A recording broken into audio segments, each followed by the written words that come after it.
Hello and good evening, everyone. My name is Vince Polito. I'm a cognitive scientist working at Macquarie University, and I'm very glad to see you all tonight. It's good to be out. It's good to be... It's very good to be in a room full of curiously minded people, and we're at the Comedy Store, which is interesting because this is not exactly a comedy show. In fact, I only really know one joke, and I'm going to tell it to you right off the bat. Ready? Why did the Scarecrow win an award? Because he was outstanding in his field. Okay, so that was the comedic high point of the evening, so if anyone wants to leave now, I will understand. But if you do stick around, then we're going to get into something even more fun than laughter, and that is science. So, let's begin. We're going to take a bit of a journey tonight, right to the edge of consciousness. And this wonderful quote by William James, written all the way back in 1902, sets the scene for our exploration this evening. So he said, "Our normal waking consciousness is but one special type of consciousness. While all about it, parted from it by the flimsiest of screens, there lie potential forms of consciousness entirely different. We may go through life without suspecting their existence, but apply the requisite stimulus and at a touch, they are there in all their completeness." So William James was a hugely important figure in the history of psychology. He's one of the pioneers of the discipline and probably the first person to take a scientific approach to trying to understand altered states of consciousness. So tonight what we're going to try and do is peek behind this flimsy screen that separates our normal waking life from a range of unusual, wonderful and bizarre conscious states. Now, in a room like this, there are probably some people who are pretty well acquainted with some of the more exotic and colourful parts of the spectrum of possible conscious states. Maybe even some people who've had some really profound or life-changing experiences associated with particular altered states of consciousness. And there are probably also some people here who might have had less extreme experiences of altered states, either spontaneously through something like lucid dreams, or maybe an intense connection with nature or art, or maybe through something that you've tried to do deliberately, like taking psychoactive substances or training in meditation or yoga or martial arts. And then maybe there's some people here who don't really feel like they've had much of an altered state experience at all and are simply curious what this all could be about. Well, regardless of your experience, over the next 90 minutes or so, we're going to talk about some of these different experiences and see what science can tell us about different methods and techniques for altering consciousness.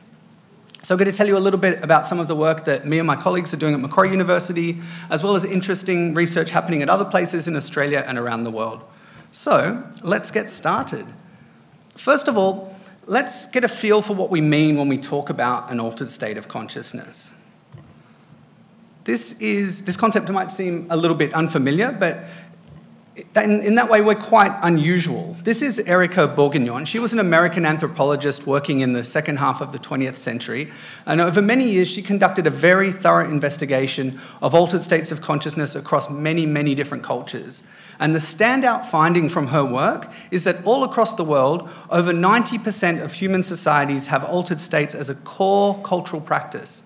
These range from things like whirling dervishes in Turkey who spin around for prolonged periods as a form of ritual prayer, a wide range of meditation practices throughout the world, but particularly across Asia. Also spread across the world are different forms of shamanism. Next up is a clip of a Bon shaman performing a healing ritual.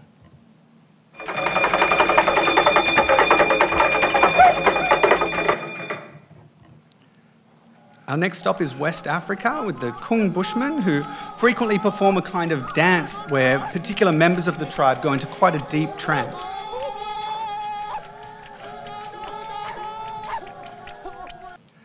This particular picture is from a Theyyam ritual in South India. In this ritual, participants dress up in these incredibly elaborate costumes that take many, many hours to put on. And then as the final step, they're shown a very small mirror, and they see themselves as these mythical avatars, and that triggers a form of a possession state where they believe that they can actually become that figure. Next up, we have a monkey chant from Bali. This is a very elaborate group chanting ritual.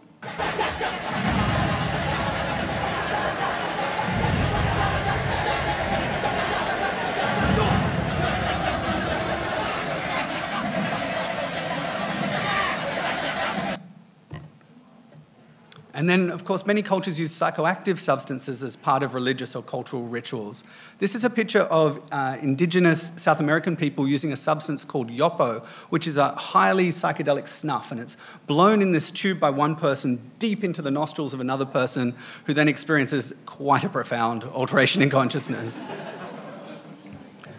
For a final example, I have a short clip of a Thaipusam ritual, which is performed by Tamil people across Southeast Asia. It's a religious ceremony, and participants perform acts of devotion, including chanting, fasting, and also self-mutilation. So if you're queasy, probably you don't want to watch this next little clip.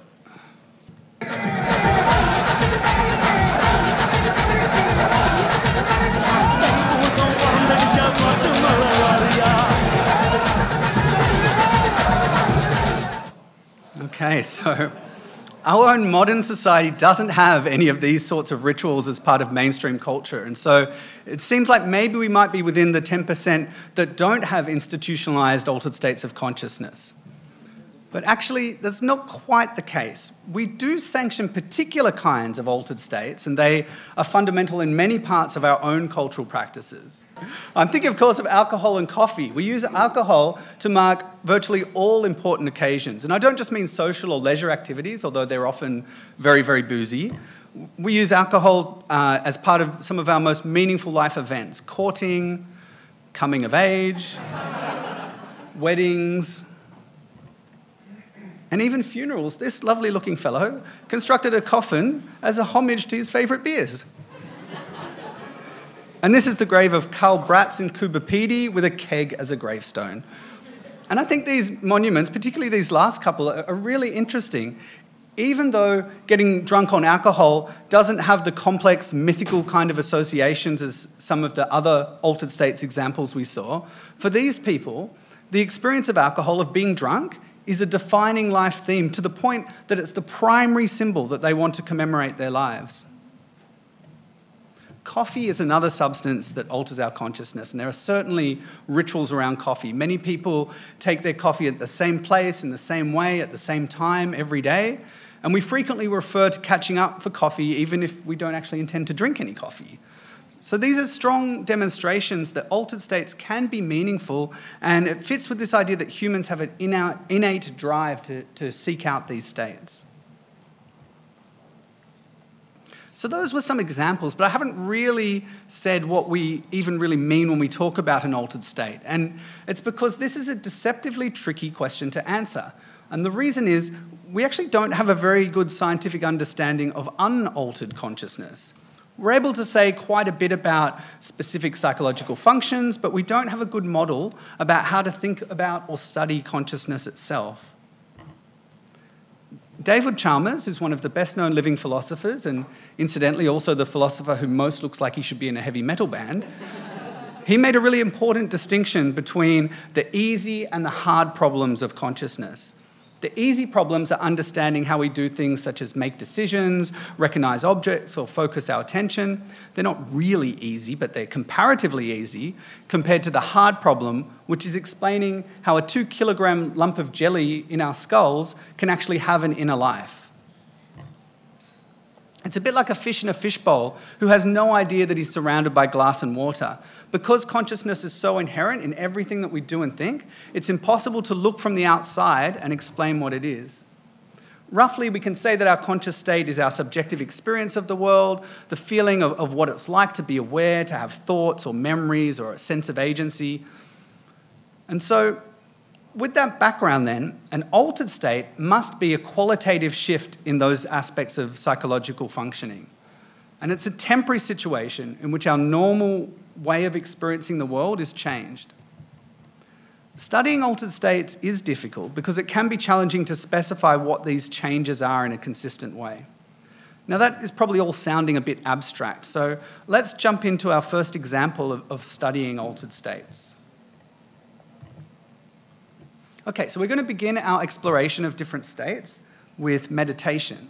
People have been meditating for thousands of years, but modern psychology only really started to pay attention to this in about the 1960s. What's really interesting about meditative states is, unlike many of the other states that we're going to talk about tonight, it doesn't require any particular environmental triggers or external stimulus. Certainly a quiet room helps, but the direct cause of a meditative state is just purposeful mental activity.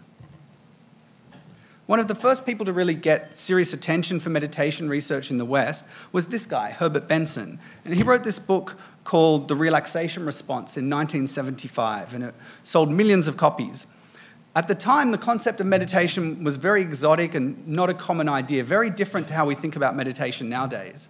In this book, Benson described the process in very simple terms and made it very easy to understand, and instead of calling it meditation, he called it the relaxation response. And he made some pretty big claims about the capacity of the relaxation response to change people's physiology. The book became a bestseller, and it was really the first time that the concept of meditation was promoted in a mainstream way in Western science. So Benson took these ideas and he developed them into some pretty remarkable studies during the 1980s. Most notably, he published a paper in 1982 in Nature, which is one of the most prestigious scientific journals. And in this paper, he did a study on some Tibetan monks practicing a very unusual form of meditation called tumo. Tumo is a type of ritual where in very cold climates, monks sit naked and they wrap themselves in cloth sheets that have been submerged in icy water. They then use meditation and breathing techniques to increase their internal temperature to dry out those sheets. The ritual, this happens in temperatures as low as -25 to -30 degrees, so really, really cold. And the ritual's a kind of competition. As each sheet is fully dry, it's taken off and replaced by another cold, wet sheet, and the monks compete to see how many sheets they can dry out over one very chilly night. So Dr. Benson took a whole range of measurements of monks who were very experienced in the tumo practice, and he found that these monks could increase their peripheral body temperature, that's the temperature in their fingers and their toes, by up to 8.2 degrees Celsius during this practice, and they could sustain that for quite long periods. A similar kind of practice has become quite popular in recent years. There's been a trend for training involving intense breathing activities and concentration, which then increases the amount of time that people can tolerate being immersed in baths of ice. So this shows something interesting that we're going to come back to several times tonight, and that is that in certain circumstances, altered states can allow physiological and psychological changes that are not easily achieved in normal states of consciousness.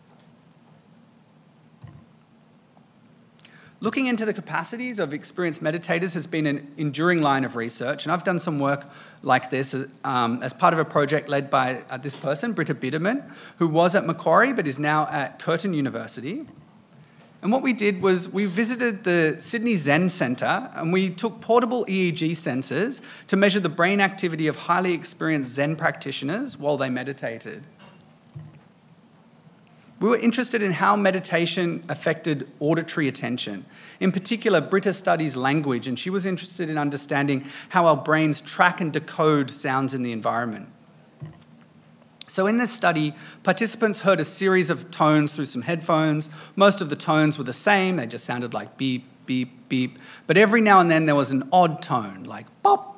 And typically, these oddball tones cause a very large brain response, and that happens quite automatically, regardless of whether someone is paying attention to the sound or not. And we wanted to see what happened with experienced meditators who we expected would have greater attentional control than our control group.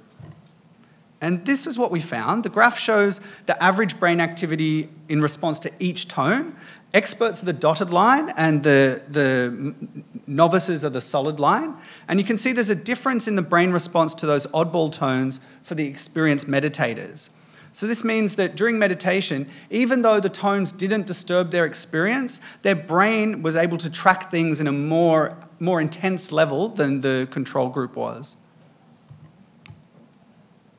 So the meditation studies that we've talked about so far have been examples of how an experience of altered state can lead to some quite interesting changes.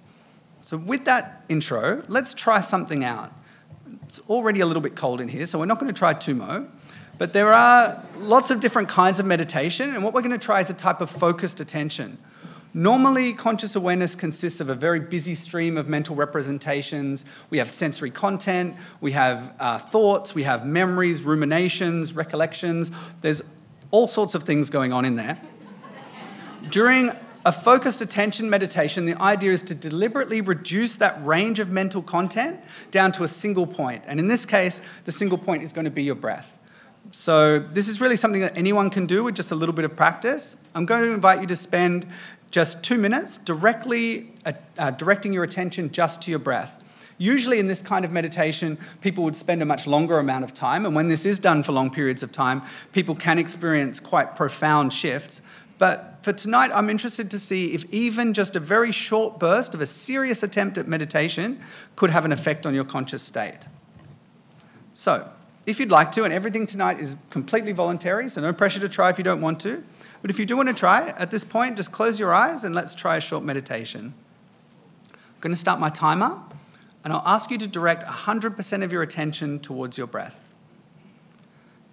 You don't need to control or change your breath in any way. Just notice the feeling of breathing in and breathing out.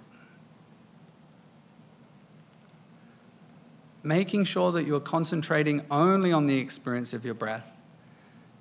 If any thoughts come into your awareness, just notice that that is happening and direct your attention back towards your breath. Noticing absolutely everything about your inward breath and then noticing everything about your outward breath.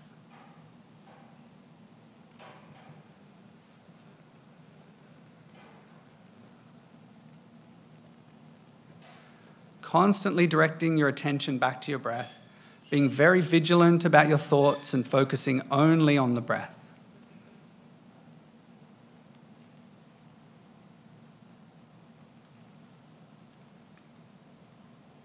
I invite you to really increase your focus on your inner world for this last part. Instead of just relaxing, pay fierce attention to your consciousness right now. What is your subjective experience at this moment? Okay, so that's time. Just before you jump out of this little experiment, please pay attention to how you feel right now. Did your consciousness change in any way? Did that experience have any effect at all? If it did, what was that effect? Can you describe it? As another experiment, and again, only if you want to, I'd invite you to spend just 1 minute telling someone nearby what that was like. The idea here is to see what it's like to describe our conscious state, what language and what level of description that we are able to use to talk about these things. So we're not going to spend much time at all. If you'd like to, find a partner and just start trying to describe your consciousness.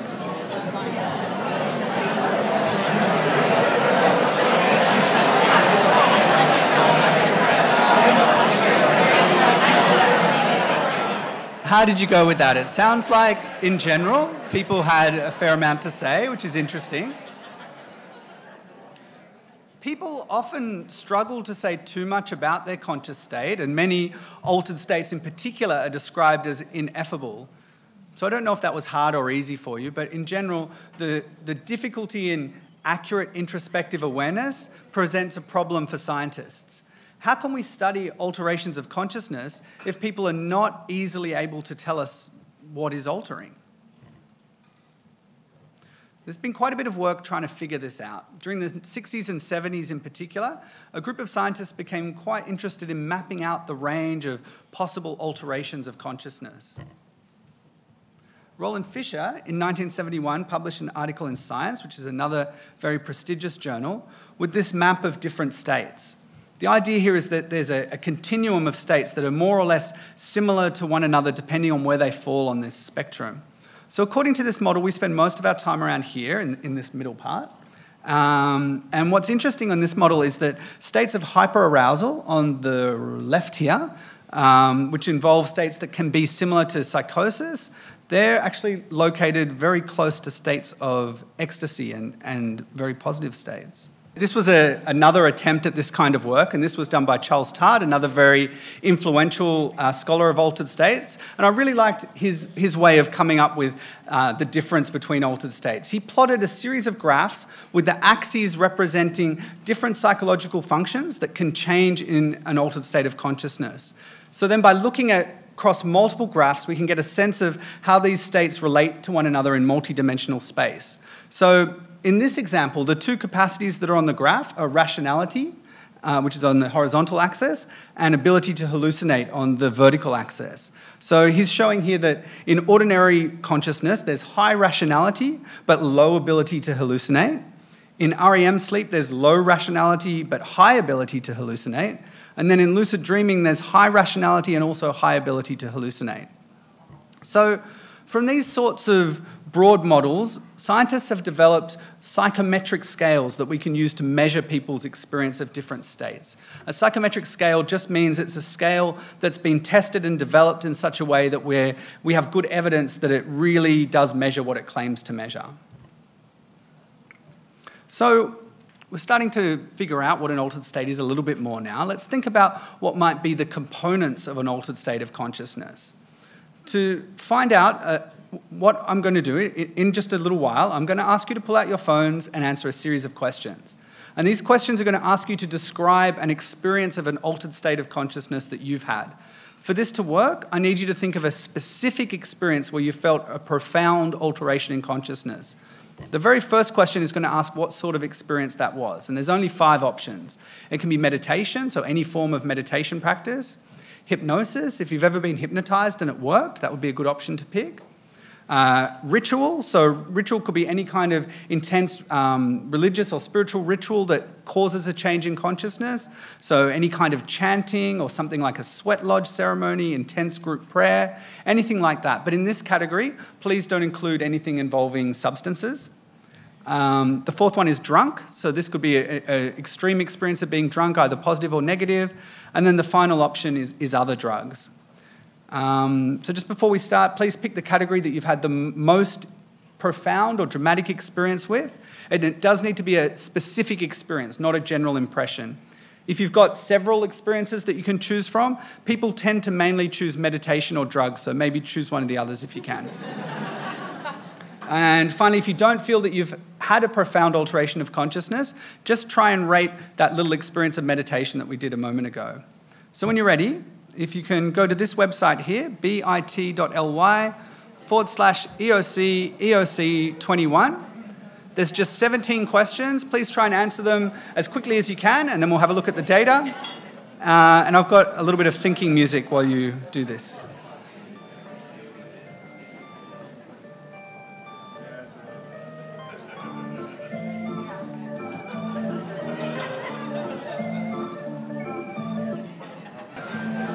Okay, let's have a look at what we rated.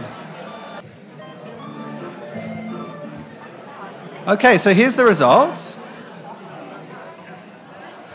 It looks like this actually worked, which is great. My notes for this part just say, look at the graphs and make something up, but I think these results actually are quite interesting.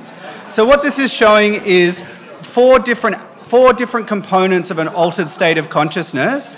And then these colours show how people have rated different kinds of experiences. So a neat way to understand this can be just to concentrate on the colours. So if we start off with drunk, which was the first one, there were 5 people saying drunk, and we can see that drunk is pretty much just scoring high on anxiety and nothing else, which certainly makes sense. There's a little bit of imagery on drunk, which also, that kind of makes sense. But there's not much in the way of insight or unity with drunkenness. This big rectangle here, let's go to this one next. This is substances.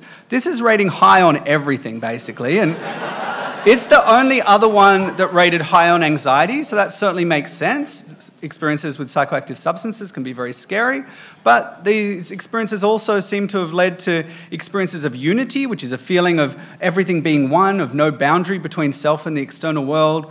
Also imagery and also insight. Insight here is like clarity, new thoughts, that kind of thing. So that's drunkenness and substances.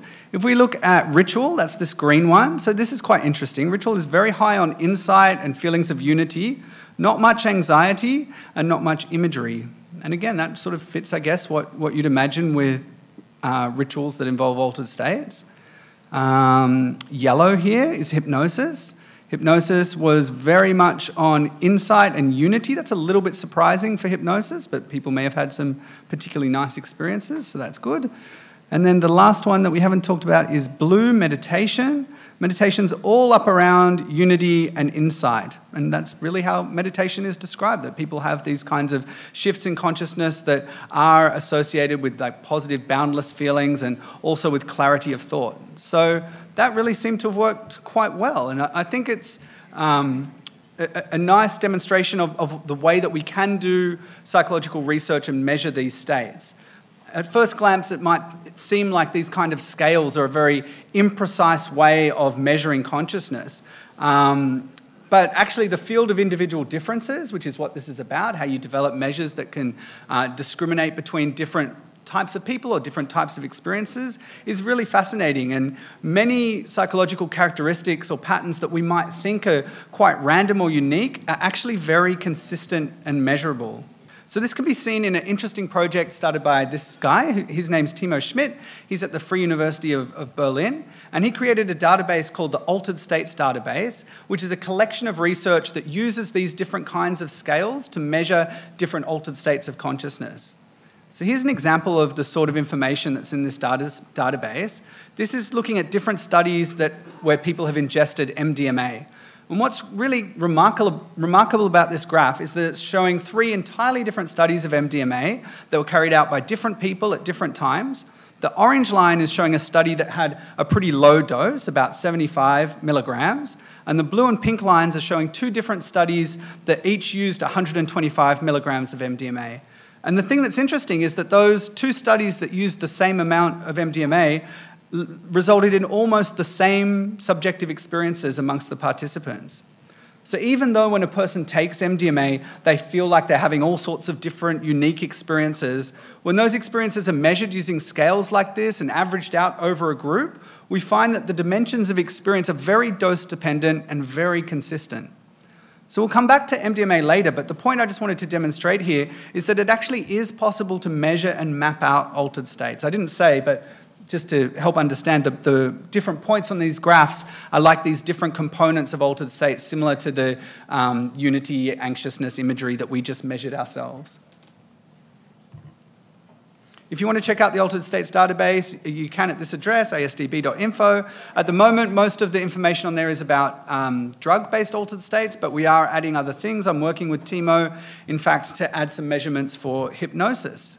And so that brings us to the next stop on our journey through consciousness.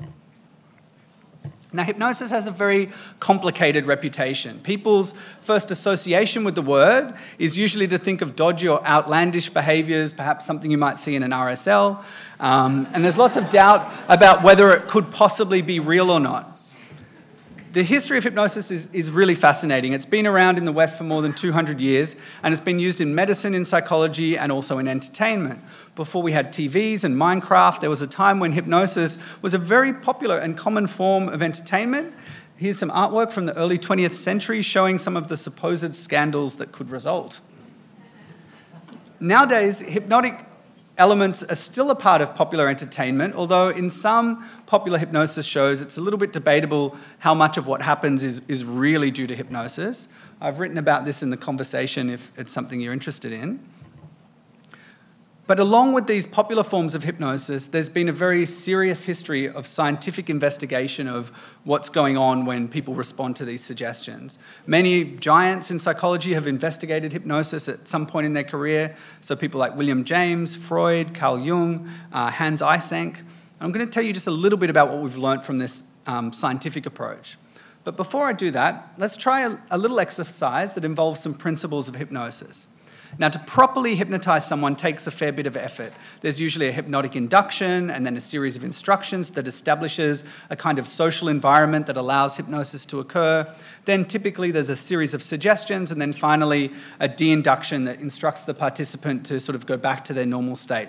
We're not going to do all of that. It's not a hypnosis show, and I'm not going to try and hypnotize everyone. But I do want to just demonstrate one extremely simple hypnotic suggestion just to give you a flavor of the type of language and instructions that are part of scientific hypnosis. So again, if you'd like to take part, I'd invite you to just prepare yourself by taking a deep breath and then clasp your hands together tightly like this and put your hands down on your lap. Just rest them on your lap. So rest your clasped hands on your lap and just find a spot on your hands and stare at it. And as you sit in the chair, comfortably relaxed, and staring intently at this spot on your hands, I'd like you to notice how tightly locked together your hands are. Staring intently at a spot on your hand, feeling comfortably relaxed, and noticing how very tightly locked together your hands and fingers feel. Very tightly locked together. The more you stare, the more tightly locked together your hands are. So very, very tightly locked together. As you sit there, comfortably relaxed, staring intently at your hands, you feel them become even more tightly locked together and even more tightly locked still. They are now so tightly locked together that perhaps you are unsure if you would be able to even pull them apart. Perhaps they are now so tightly locked together that you would be unable to do so. I'm going to give you an opportunity in a moment to try. Perhaps they will come apart, but perhaps they will be so tightly locked that you cannot move them apart. Okay, on the count of 3, I would like you to try to pull your hands apart. On the count of 3, just try. 1, 2, 3. Okay. How was that? Did you pull your hands apart easily? Were they maybe just a little difficult to pull apart? Maybe a couple of people might have found that they actually were reasonably difficult to pull apart.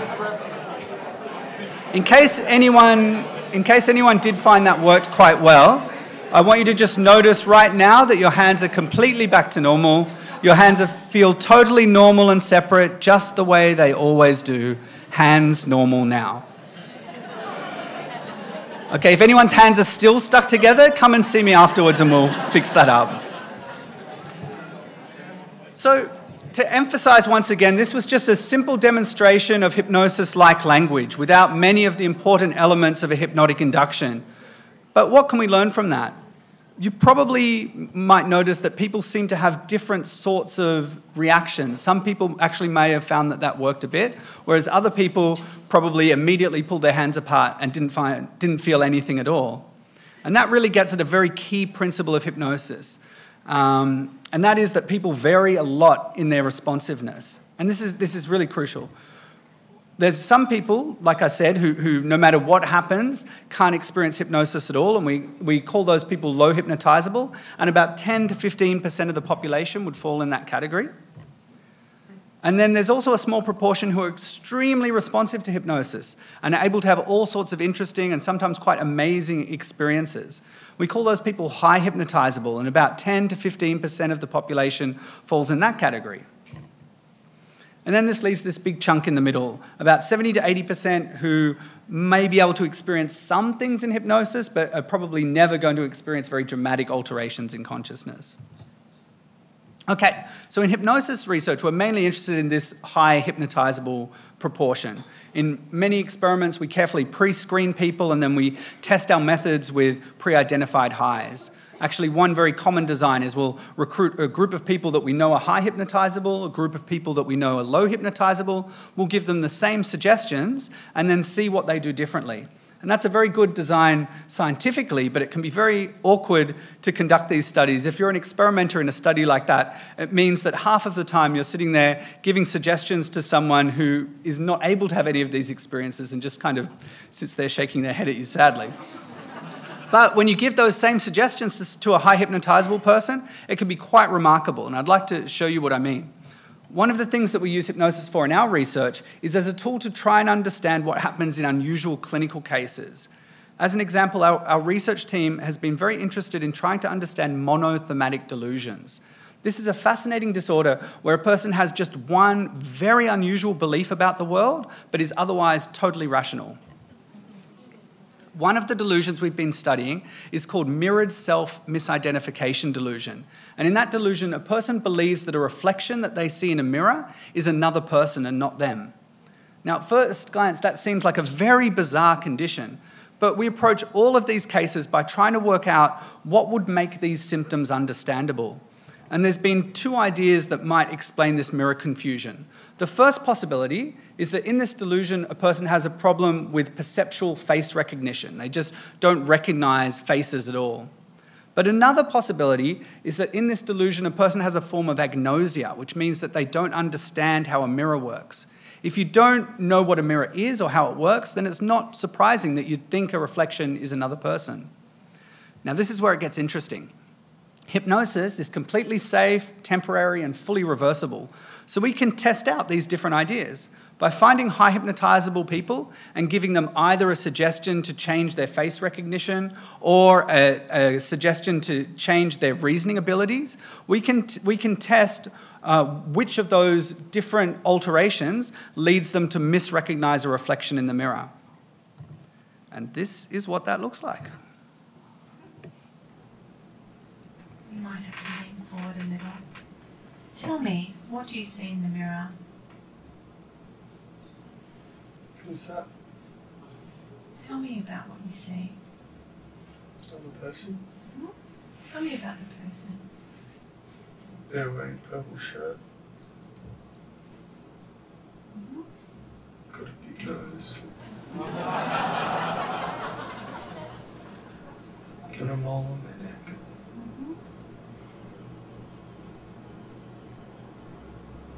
Is the person that you see a male or a female? Male.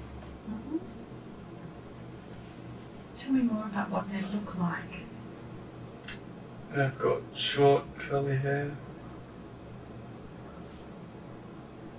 Brown eyes.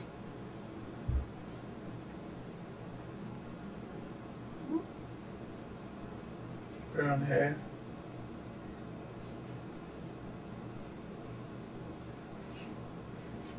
In what ways does this person look like you, do you think? Oh, same colour hair. I've got hazel eyes. And what colour eyes does he have? Brown.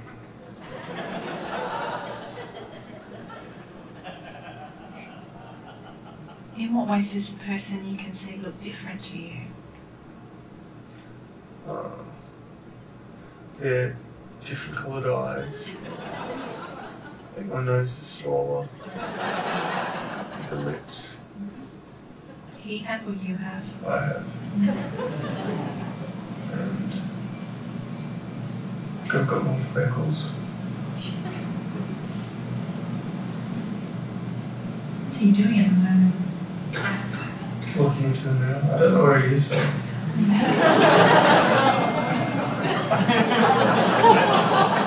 Does he seem like as a common person? Yeah, alright.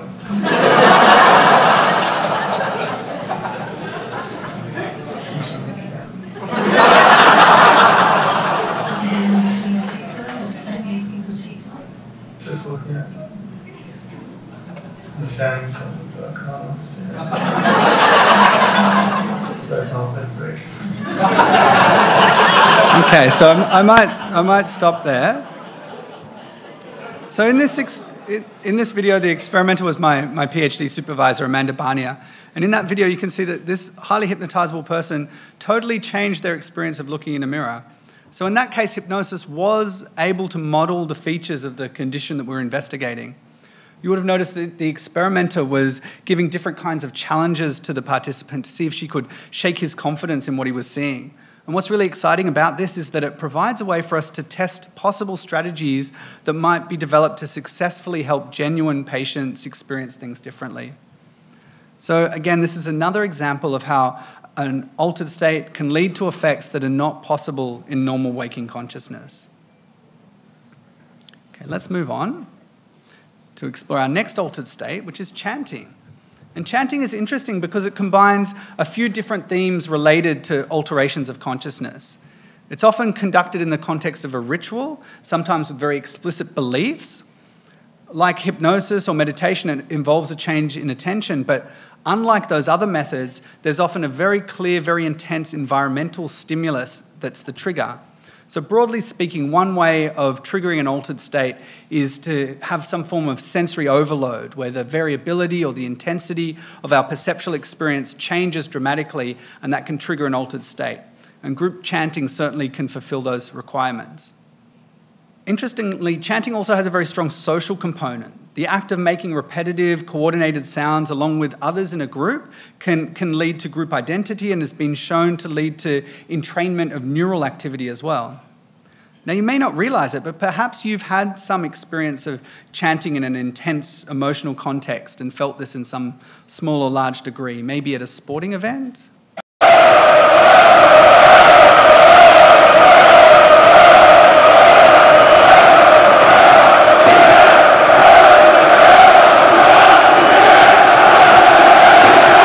Or at a protest.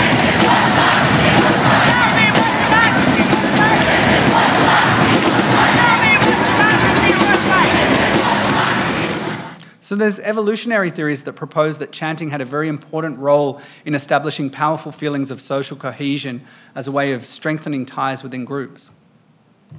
My interest in the science of chanting was sparked by a very clever student, Gemma Perry, who's been doing some really exciting work in this area.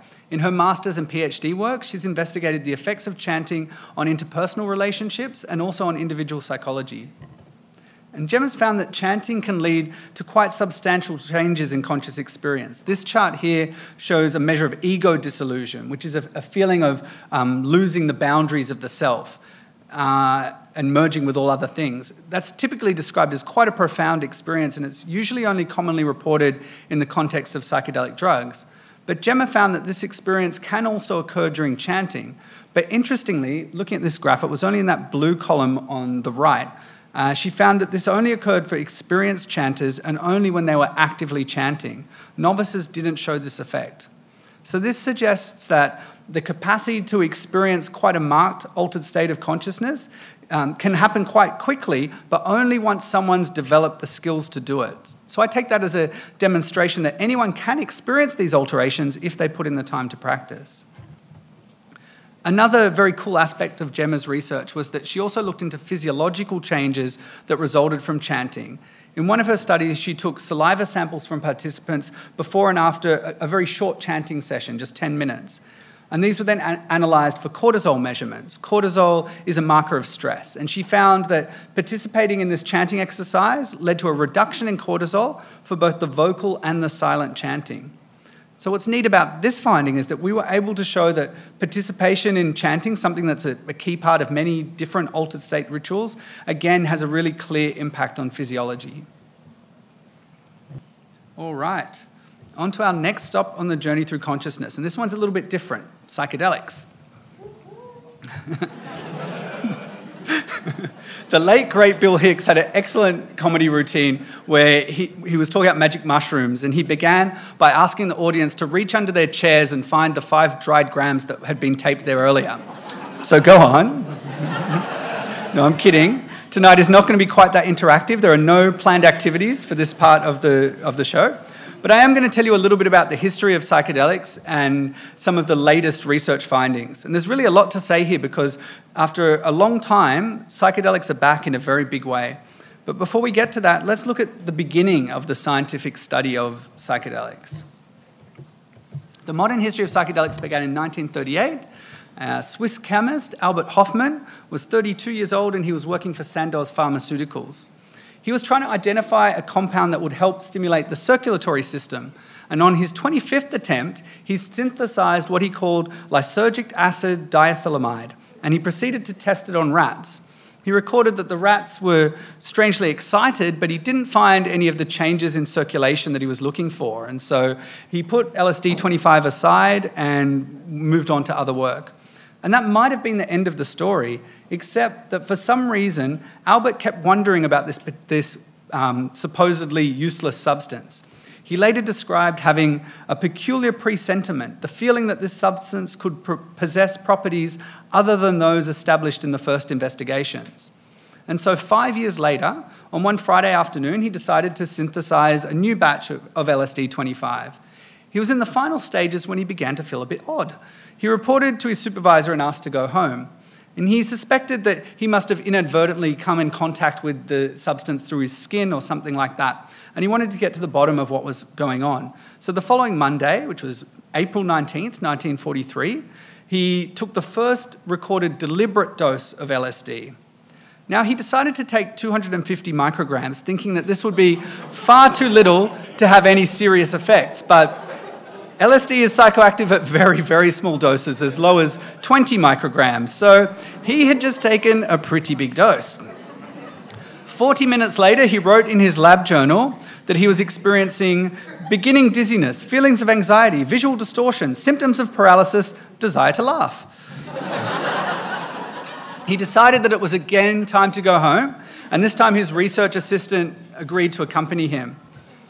And he set off on one of the most famous bicycle rides in history. In fact, every April 19th, psychedelic aficionados around the world celebrate this day as Bicycle Day. Albert made it home, and he managed to escape to the safety of his bedroom, but poor Albert was not having a very good time. He later wrote, "I was seized by the dreadful fear of going insane. I was taken to another world, another place, another time. My body seemed to be without sensation, lifeless, strange. Was I dying?"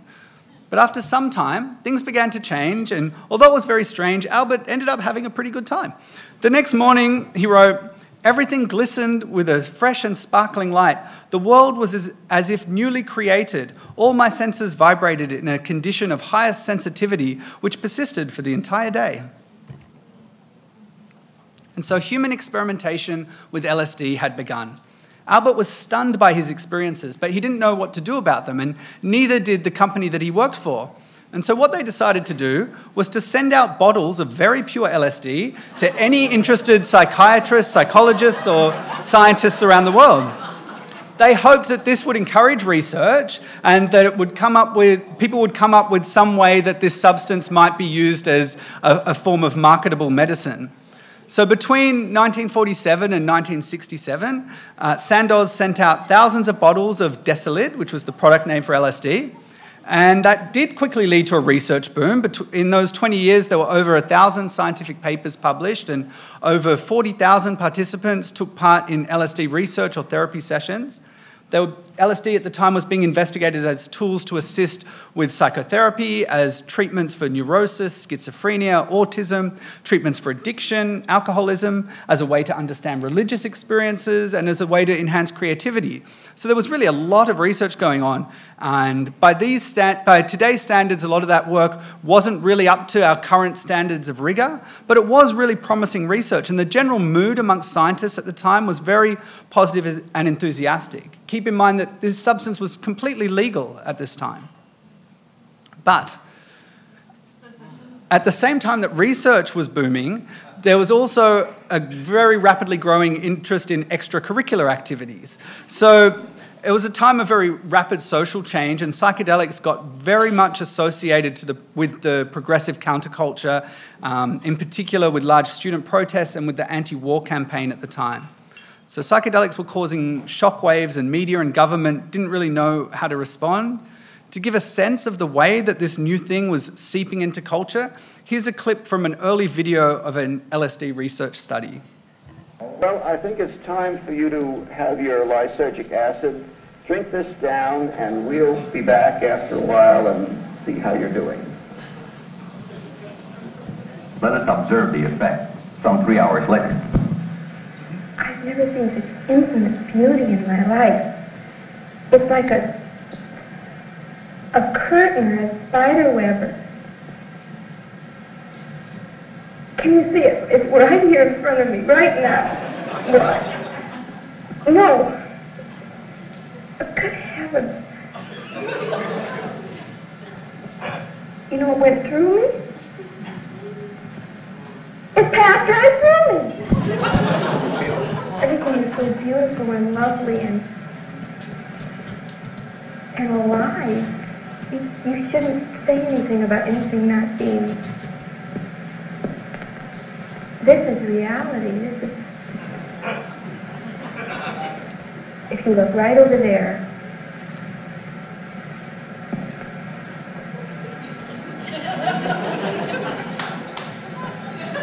Are you looking? Can you? Yes, what should I see?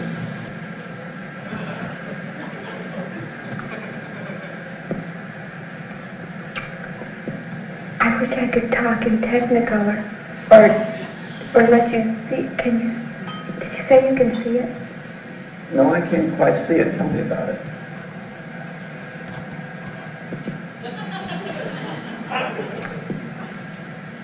It's. I can't tell you about it. You can't see it then, you just never know it. feel sorry for you.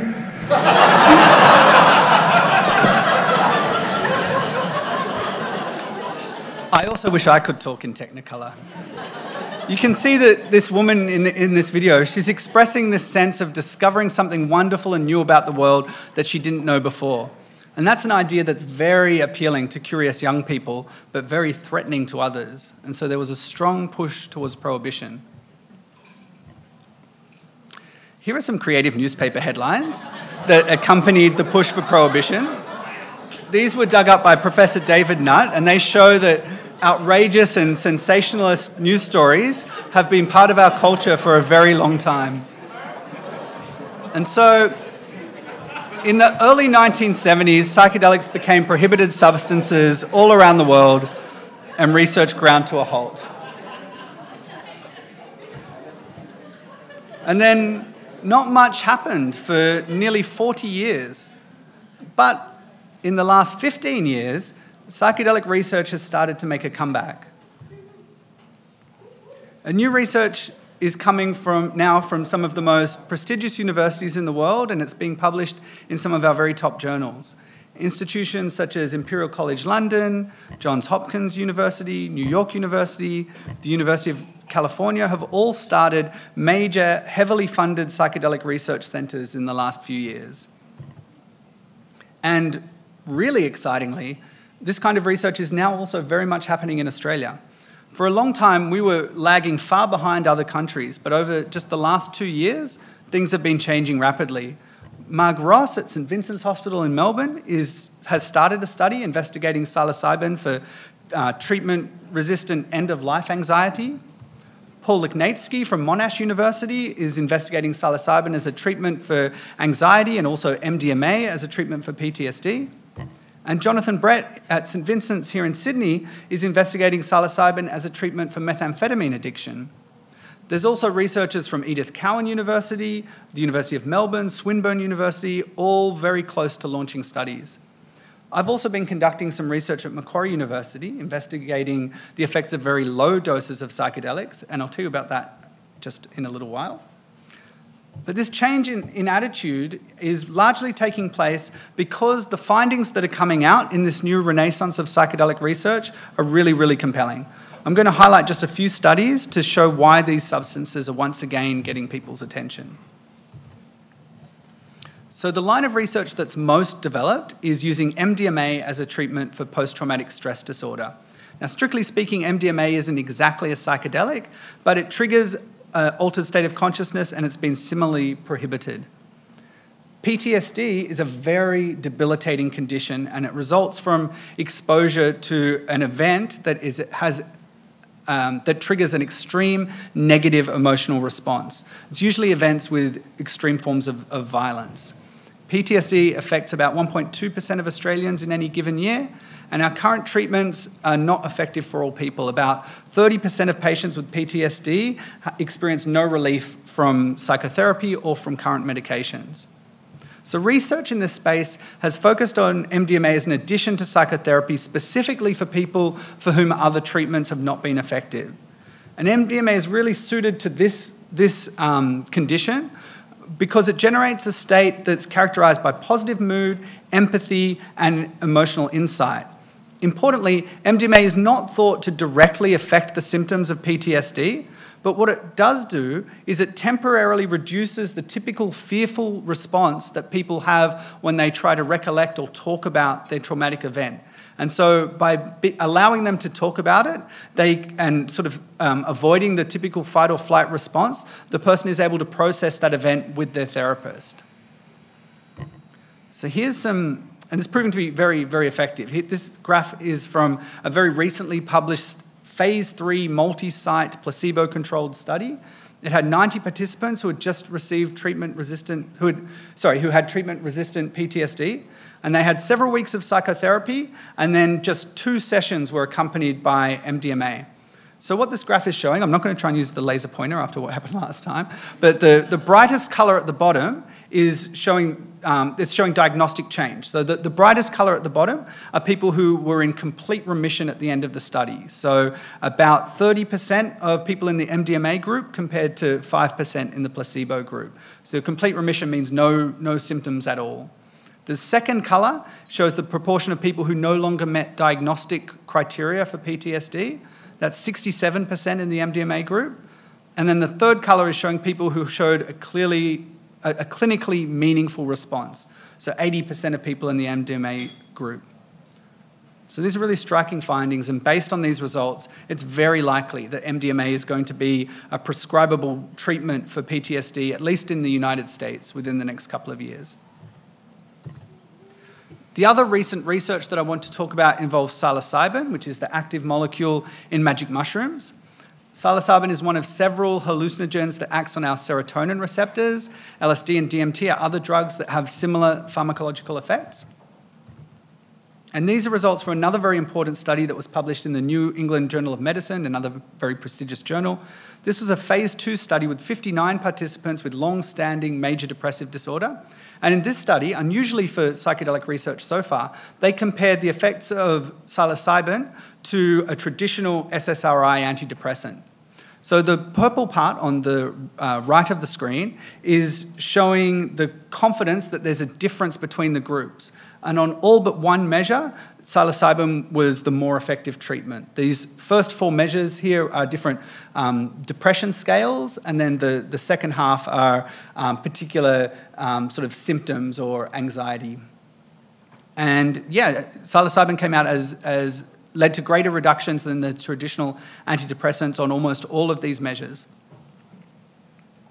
So these are just a couple of the most recent big findings that have come out this year in psychedelic science.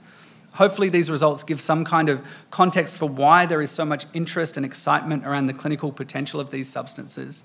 Currently, there's over 50 clinical trials taking place around the world investigating the healing potential of psychedelics for mood disorders, for PTSD, anxiety, body dysmorphia, OCD, addiction, and pain.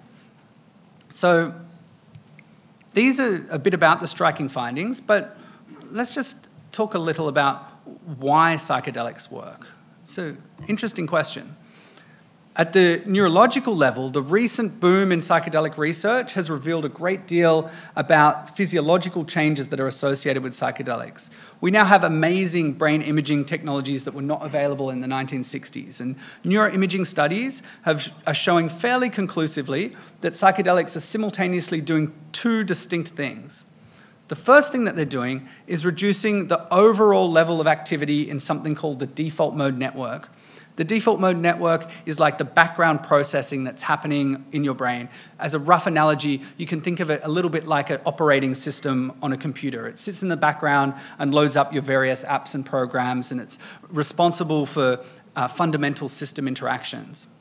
Psychologically speaking, the default mode network is thought to support your sense of self, the basic way that you understand yourself to be in the world. Psychedelics, and incidentally also meditation, lead to a reduction in this general background activity. So that might be why psychedelics allow people to make changes in their behavior patterns and self-concept. So that's the first thing that psychedelics seem to be doing. But they also do something else. At the same time that they're reducing this activity in the default mode network, they're also significantly increasing neural connectivity between other networks in the brain. So this image shows an abstract representation of brain network activity from an fMRI study for participants who have taken a placebo on the left and who have taken psilocybin on the right. And in the psilocybin condition, as you can see, there was greatly increased communication between brain networks that are not normally connected. And again, increased connectivity fits with the common reports of people on psychedelics who talk about having new ideas, new understandings, thinking about themselves in new ways. So we're starting to get a good idea about what's going on when people take large doses of psychedelics. In my own work, though, I've been interested in the effects of very low doses of psychedelics. Taking low doses like this is known as microdosing. Microdoses are typically 1/10 or even a 20th of a standard dose, and the dose is deliberately set at a level where there are no marked changes in consciousness. Many microdoses follow a schedule of microdosing every 3 or 4 days.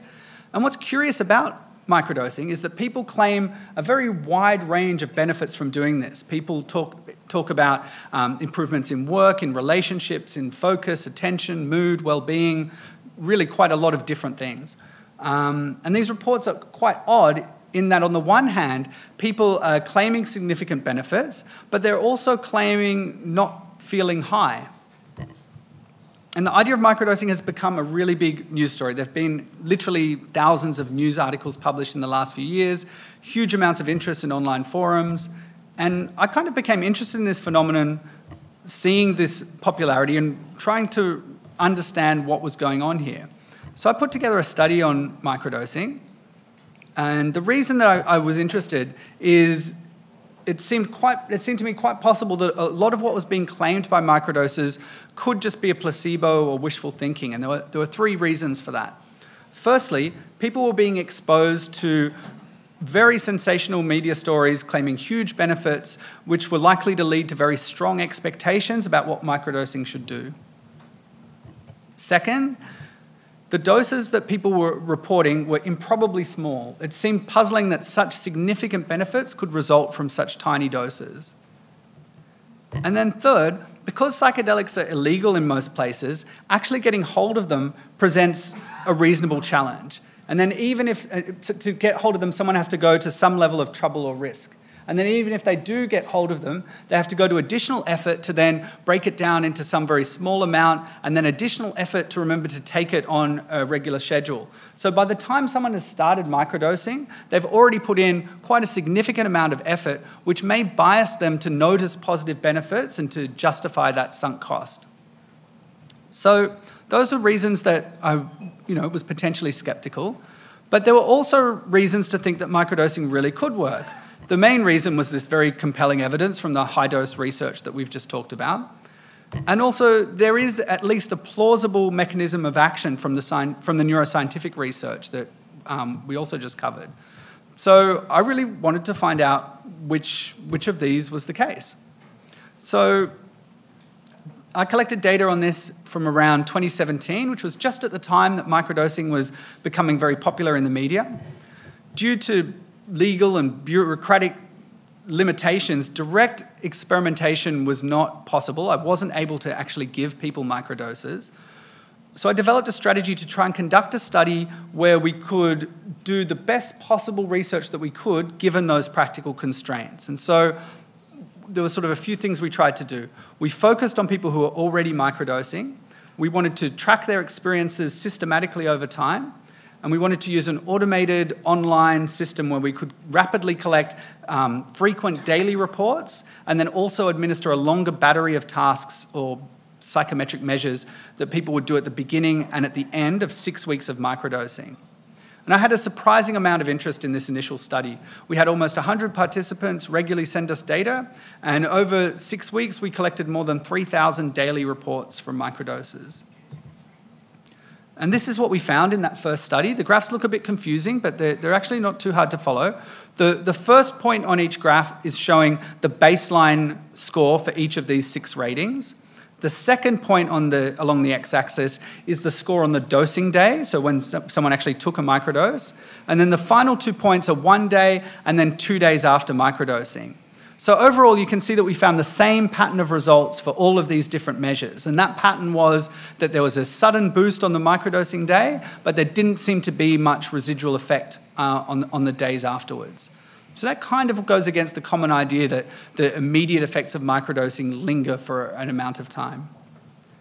But the long-term effects were more interesting. These graphs are showing the differences on that larger battery of measures from baseline at the start of the study to after the study finished, after 6 weeks. And we found significant reductions in depression, in levels of stress. We found a small increase in levels of neuroticism. We found decreases in mind wandering and increases in absorption, which is someone's capacity for intense imaginative experiences. So these were really interesting findings. We also had a component of this study where we got people to report their expectations, and we found that people's expectations were positive, but they didn't correlate with the actual findings that we found in the microdoses. And so it seemed like effects were not entirely being driven by expectation. And it made me much more interested to explore more about microdosing. Now, that was a pretty exciting set of findings.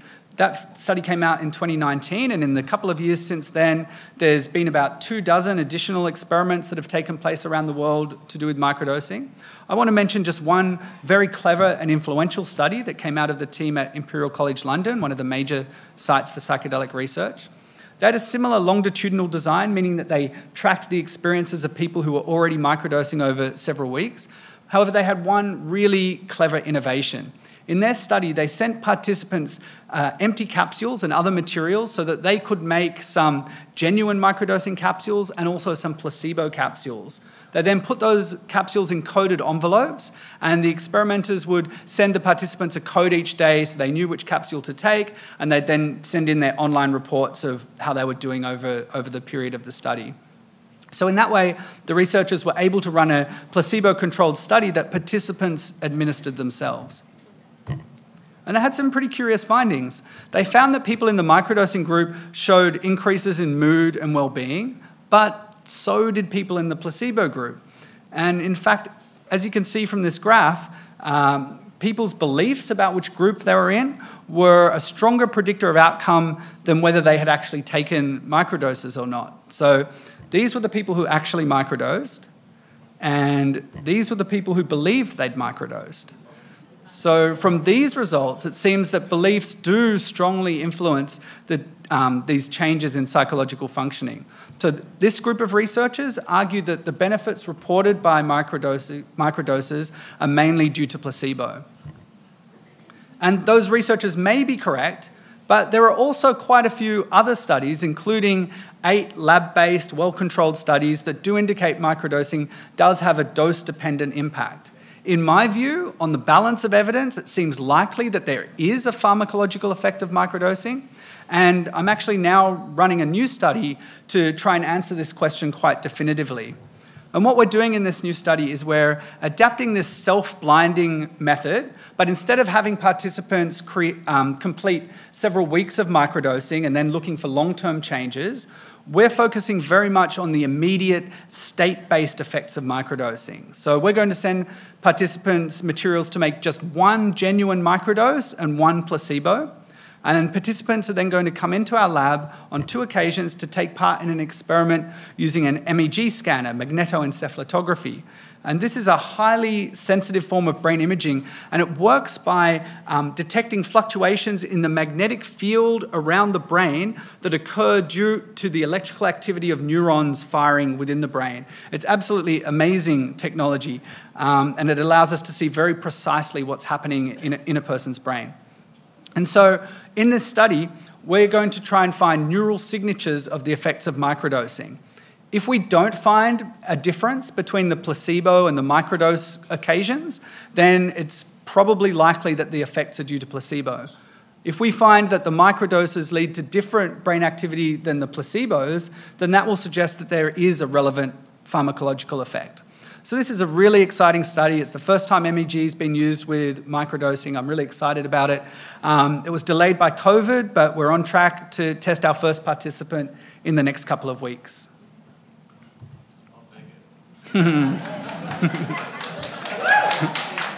So that's what I'm currently working on, and this has been some of the ways that science is exploring the edge of consciousness. We're almost at the end of our journey this evening. I hope this tour has been interesting. We've seen that altered states are a fundamental part of many cultures, and also now that Western psychological science is starting to pay attention to these states and explore their potential for healing and learning. As a quick plug, I just want to say that if you're a student and find these sorts of things interesting, you'd like to learn more, Macquarie University has an excellent undergraduate degree in cognitive and brain sciences. It's very hands-on and involves training in a lot of the methods that we've talked about tonight. Finally, I want to thank you for coming out tonight. As you've seen, there's a dizzying array of methods and perspectives for understanding and exploring consciousness.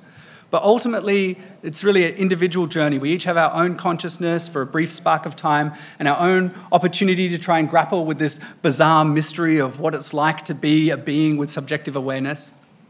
Remember that if you do choose to roam around these edges of consciousness, do it safely and with research and guidance. Whatever state of consciousness you find yourself in, explore boldly, and remember that you are the chief scientist in studying your own inner world. Thank you very much, and good night.